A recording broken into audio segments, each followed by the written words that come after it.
কি ব্যাপার বলতো? এখনো আমাদের স্যার এলেন না। আজকে আমরা তাড়াতাড়ি চলে এলাম নাকি? না না, আমরা তাড়াতাড়ি আসবো কেন? আমরা তো ঠিক 10:30টাতেই ঢুকেছি স্কুলে। স্যার আসছেন, হয়তো সাইকেলের টায়ারটা ফেটে গেছে। এই চুপচাপ বস। বাইরে মনে হচ্ছে আওয়াজ শুনছি, স্যার আসছেন। Good morning. তোরা সবাই এসে গেছিস তো? হ্যাঁ স্যার, সবাই এসে গেছে। কি ব্যাপার চিরা, আজকে তোর চোখে চশমা কেন? আর গোবরে, তুইও তো দেখছি টুপি পরে চলে এসছিস, আবার সঙ্গে চশমা। রিকির আবার ব্লেজার পরে এসছে, ব্যাপারটা কি বলতো তোদের? হ্যাঁ, ও কিছু নয়, এমনি একটু ইচ্ছা হলো বললাম। না না, নিশ্চয় কোনো ব্যাপার আছে। চিরা, তুই চশমাটা পরেছিস কেন বলতো?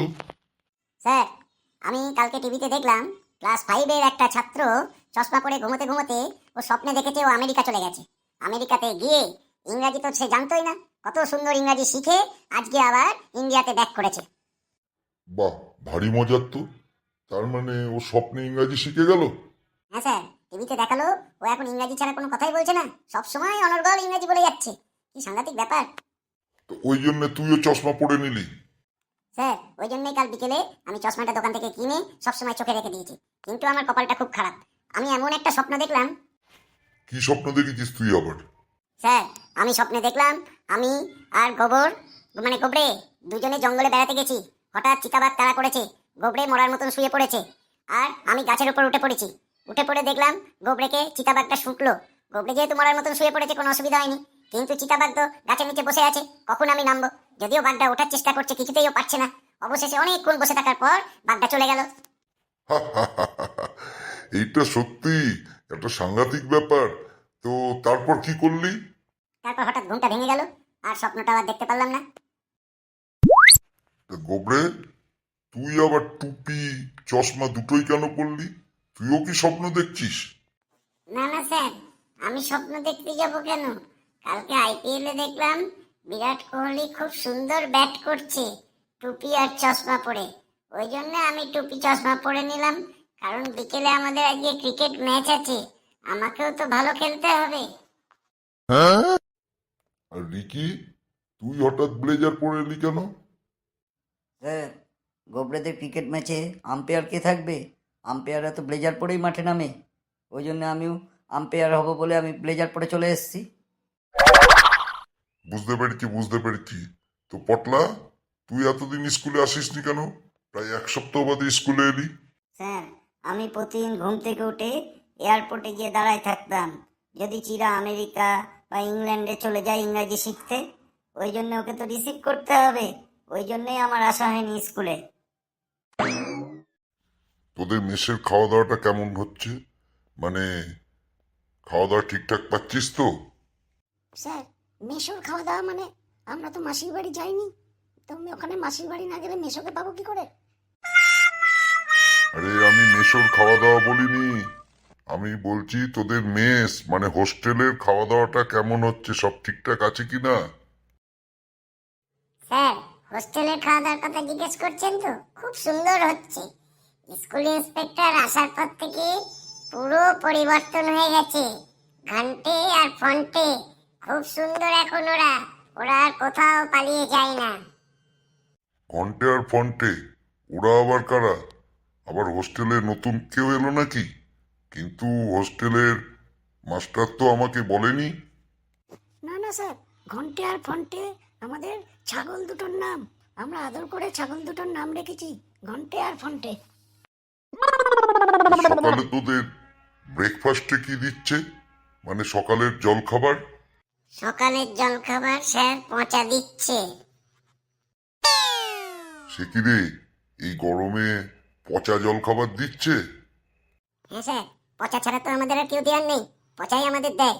পচা বলতে খাবারটা পচা নয়, পচা হচ্ছে আমাদের রাঁধুনির নাম, মানে কুকের নাম হচ্ছে পচা, পচা কুক।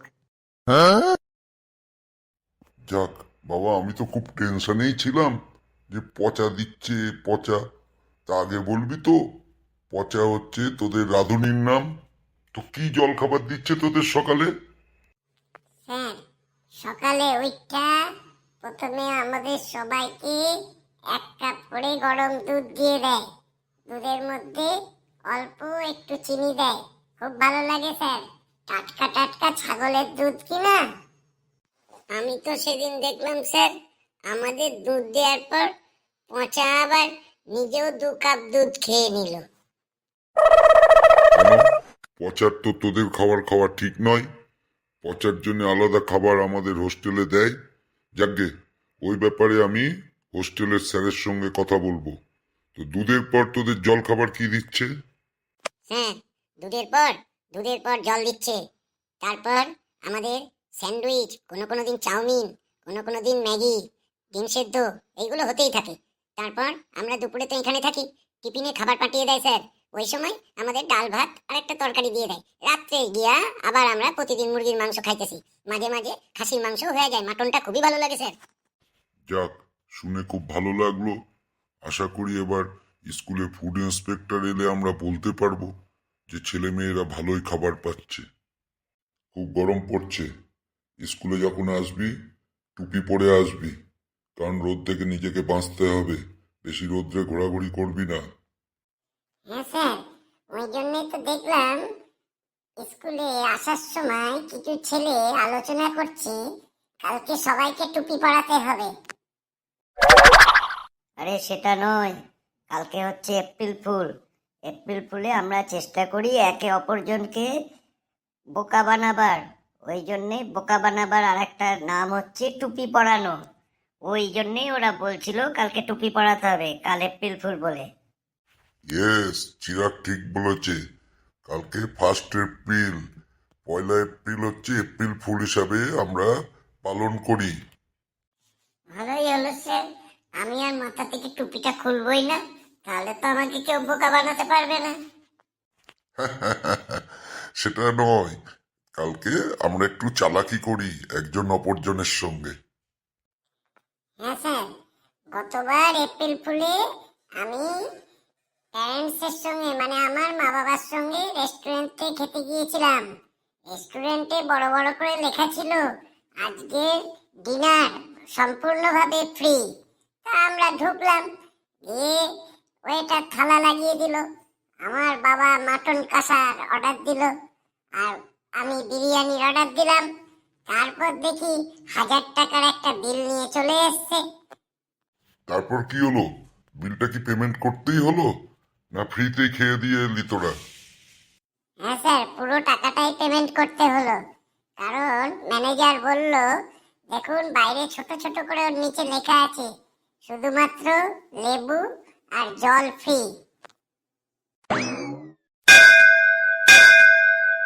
স্কুলের ছুটির ঘন্টা পড়ে গেল। স্যার, আমার মনে হয় দেখে আসা ভালো আমাদের আবার এপ্রিল ফুল করছে কিনা। হয়তো অন্য কেউ বাজিয়ে দিয়েছে, তারপর বলবে এপ্রিল ফুল ছুটি হয়নি।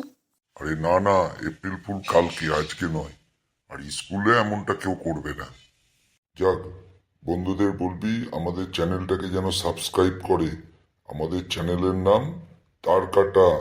আর প্রচুর পরিমাণে ভিডিওগুলো যেন শেয়ার করে।